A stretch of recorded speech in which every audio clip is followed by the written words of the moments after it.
आज की वीडियो में बात करेंगे क्लास 12 केमिस्ट्री का चैप्टर बेटा अमाइंस, और हमारा टॉपिक रहेगा physical properties of amine.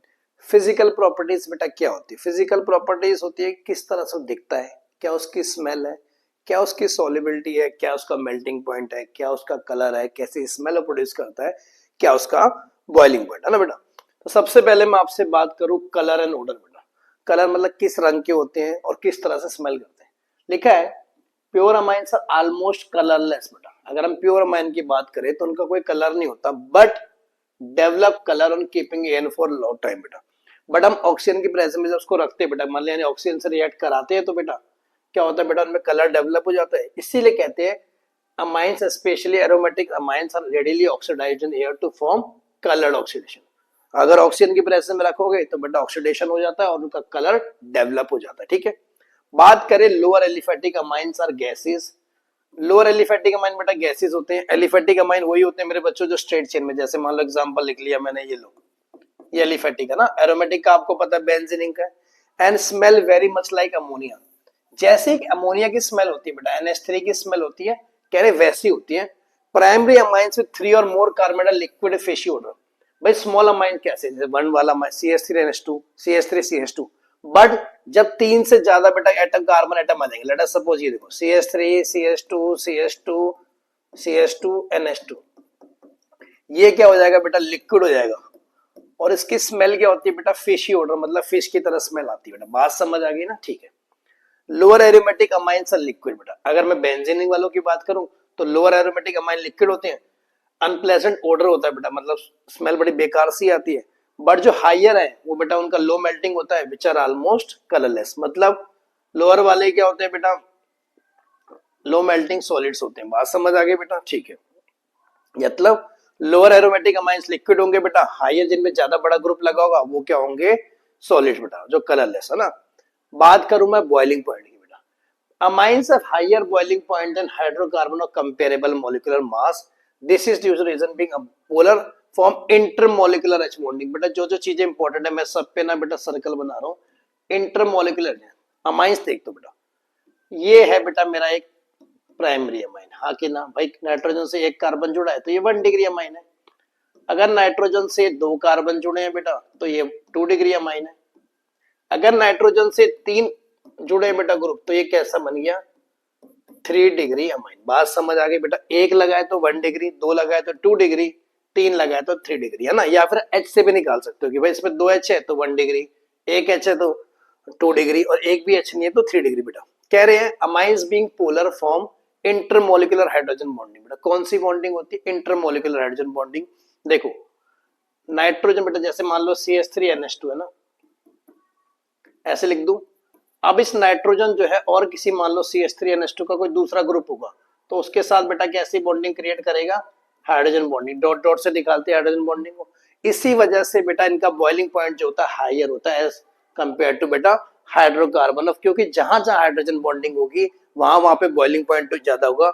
Hydrogen bonding के पीछे कंडीशन क्या थी, एटम शुड बी स्मॉल। देखो नाइट्रोजन स्मॉल होता है, और दूसरी condition it should be highly electronic. यहाँ देखो बेटा लिखा है मैंने कंपाउंड, यहाँ लिखा है मोलर मास, यहाँ लिखा है बॉइलिंग पॉइंट। मोलर मास मैंने तीनों का सेम ले लिया बेटा, C4H9 है। अब देखो ये 1 डिग्री वाला है बेटा, ये 2 डिग्री वाला मेरे बच्चे, और ये एक 3 डिग्री वाला ना। अब आप देखो बेटा जो मैंने बात कही थी कि 1 डिग्री का बेटा सबसे ज्यादा होगा क्योंकि सबसे ज्यादा हाइड्रोजन बॉन्डिंग हो, क्योंकि 1 डिग्री के पास बेटा ज्यादा H होते हैं। भाई यहाँ पे देखो 1 डिग्री वाले 2 H है, 2 डिग्री वाले के 1 H, इस पे एक भी नहीं है तो उसमें हाइड्रोजन बॉन्डिंग नहीं। तो देखो बॉइलिंग पॉइंट 1 डिग्री अमाइन का सबसे ज्यादा दे रखा है, फिर 2 डिग्री अमाइन का आया, फिर 3 डिग्री अमाइन का। यहाँ लिखा है the degree association how depend upon the extent of hydrogen. कितनी ज्यादा बेटा हाइड्रोजन बॉन्डिंग होगी उतना एसोसिएशन हो। कह रहे वही बात जो मैंने कही, 1 डिग्री अमाइन से 2 हाइड्रोजन, 2 डिग्री है 1 हाइड्रोजन, वाइल 3 डिग्री है no hydrogen link to nitrogen, जिसकी वजह से 3 डिग्री का बॉइलिंग पॉइंट सबसे होना।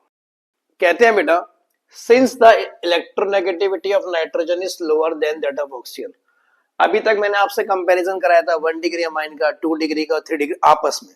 बट क्या हो अगर मैं आपसे लिख दूं, मैं कह रहा हूं अल्कोहल ले दिया मैंने कोई और मैंने अमाइन दे दिया। अब आप मुझे दोनों में से बताओ, या फिर मैंने कोई कार्बोक्सिलिक एसिड भी ले दिया, तो आप मुझे बताओ कि अल्कोहल का बेटा बॉइलिंग पॉइंट ज्यादा होगा कि एक अमाइन का ज्यादा होगा ना। इसका देखो ध्यान से समझो बेटा, आपको ये पता है FON बेटा, ये 3 एलिमेंट ऐसे जिनकी सबसे ज्यादा इलेक्ट्रोनेगेटिविटी होती है ना।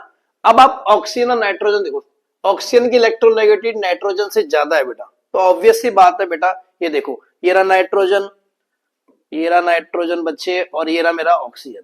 अब जिसकी इलेक्ट्रोनेगेटिव ज्यादा वो ज्यादा पोलर होगा बेटा, तो ऑब्वियस सी बात है मेरे बच्चे, नाइट्रोजन की इलेक्ट्रॉनिक कम है, ऑक्सीजन की ज्यादा है, तो होगा क्या, अल्कोहल का बॉइलिंग पॉइंट बेटा हमेशा अमाइन से ज्यादा होगा। ऐसी कार्बोक्सिलिक एसिड में भी सेम फंडा लगेगा, उनका भी बेटा बॉइलिंग पॉइंट जो है इससे ज्यादा होगा। अबे देखो कंपैरिजन देखो, यहां पे देखो बेटा ये रहा देखो, एक ये है प्राइमरी अमाइन है, मोलर मास 45 है और बॉइलिंग पॉइंट 292 है।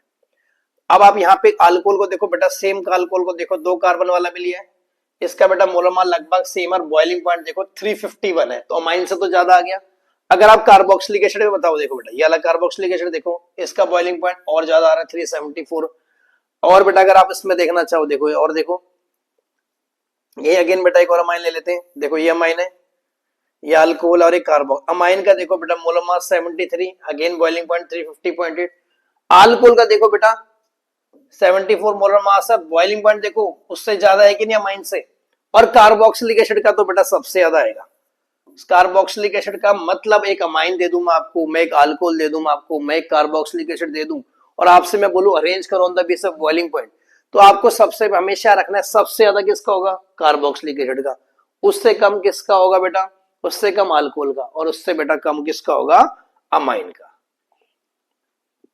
सॉल्युबिलिटी की बात करो, नेक्स्ट प्रॉपर्टी है मेरे बच्चे मेरी सॉल्युबिलिटी की, कोई कितना सॉल्युबल लिखा है, all the 3 classy aromatic amine form hydrogen bond बेटा विद वाटर। कह रहे जो भी बेटा तीनों क्लासेस है, 1 डिग्री है, 2 डिग्री है और 3 डिग्री है, पानी के साथ हाइड्रोजन, क्योंकि बेटा पानी OH होता है, इलेक्ट्रोनेगेटिविटी होती है, पोलर होता है, इसकी वजह से बेटा ये सॉल्युबल हो जाते हैं, है ना। जहां जहां हाइड्रोजन बॉन्डिंग होगी as a result lower aliphatic amines are soluble. कह रहे मिथाइल अमाइन और इथाइल अमाइन, कह रहे CH3NH2 ले लो और आप ले लो C2H5NH2, C2H5NH2 दोनों के दोनों बेटा क्या मेरे गैसेस हैं, but they are highly soluble in water बेटा। कह रहे मिथाइल अमाइन इथाइल दोनों गैसेस हैं, still they are soluble in water बेटा। However as the size of alkyl group increases, देखो बेटा जैसे जैसे देखो लोअर एलिमेंट तो दोनों सॉल्युबल हो गए, बट जैसे जैसे एल्काइल ग्रुप का साइज बढ़ता है, लेट अस सपोज मैं ले लूं बेटा CH3 CH2 CH2 CH2NH2, alkyl group बेटा कौन सा मेरा, यही तो मेरे बच्चे मेरा एल्काइल ग्रुप है। एल्काइल ग्रुप का साइज बढ़ेगा, कार्बन ज्यादा जुड़ेंगे, तो बेटा हमारा क्या होगा मेरे बच्चे, ये देखो मॉलिक्यूलर मास बढ़ेगा, जिसकी वजह से सॉल्युबिलिटी डिक्रीज होती है, ठीक है। तो जितना बड़ा कार्बन का बेटा साइज बढ़ेगा एल्काइल ग्रुप उतनी। अब आपका सवाल होगा कि सर क्यों होती है बेटा, क्योंकि बेटा जो एल्काइल ग्रुप वाला पार्ट होता है, ये वाला जो पार्ट है मेरे बच्चे, ये होता है हाइड्रोफोबिक। हाइड्रोफोबिक मतलब पानी से डरता है। अब कोई चीज बेटा पानी के पास ही नहीं जाना चाहिए, पानी से दूर रहना चाहिए, तो सॉल्युबल कैसे होगी। तो जितना ज्यादा एल्काइल ग्रुप का साइज बढ़ता है उतना ज्यादा बेटा हाइड्रोफोबिक होता है, जितना ज्यादा हाइड्रोफोबिक हो तो बेटा उतना लेस सॉल्युबल होगा। बात समझ आई। तो मैंने क्या बताया आपको बेटा कि लोअर जो स्मॉल वाले हो तो गैसेस होते हैं और सॉल्युबल होते हैं, बट क्योंकि हाइयर वन में क्या होता है साइज उनका बढ़ जाता है बेटा, बहुत ज्यादा साइज बढ़ जाता है, तो उनका जितना हाइड्रो ये वाला पार्ट होता है हाइड्रोकार्बन वाला जिसमें हाइड्रोजन कार्बन आते हैं वो हाइड्रोफोबिक होता है। हाइड्रोफोबिक होगा तो पानी से दूर रहेगा, कोई चीज पानी से दूर रहेगी तो पानी में सॉल्युबल कैसे होगी। बात करें बेटा एरोमेटिक अमाइंस की, एलिफेटिक तो मैंने आपको समझा दी। एरोमेटिक अमाइन जैसे मान लो एग्जांपल ये होता है, ये बेटा बेंजीन के ऊपर NH2 लगा दिया, ये बन गया मेरा एरोमेटिक अमाइन ना। हाँ कह रहे aromatic amines on the other hand are insoluble in water. बेटा बहुत इंपॉर्टेंट लाइन है कि एरोमेटिक अमाइंस बेटा इनसॉल्युबल होते हैं, क्योंकि this is due to reason that large, बेटा ये देखो larger hydrocarbon part with tend to retard. ये जो हाइड्रोकार्बन पार्ट है बेटा, हाइड्रोकार्बन मतलब हाइड्रोजन कार्बन, ये क्या करता है बेटा हाइड्रोजन बॉन्डिंग को बेटा बनने नहीं देता, जिसकी वजह से बेटा इनसॉल्युबल हो जाते हैं। जब हाइड्रोजन बॉन्डिंग नहीं होगी तो सॉल्युबल नहीं होंगे, है ना।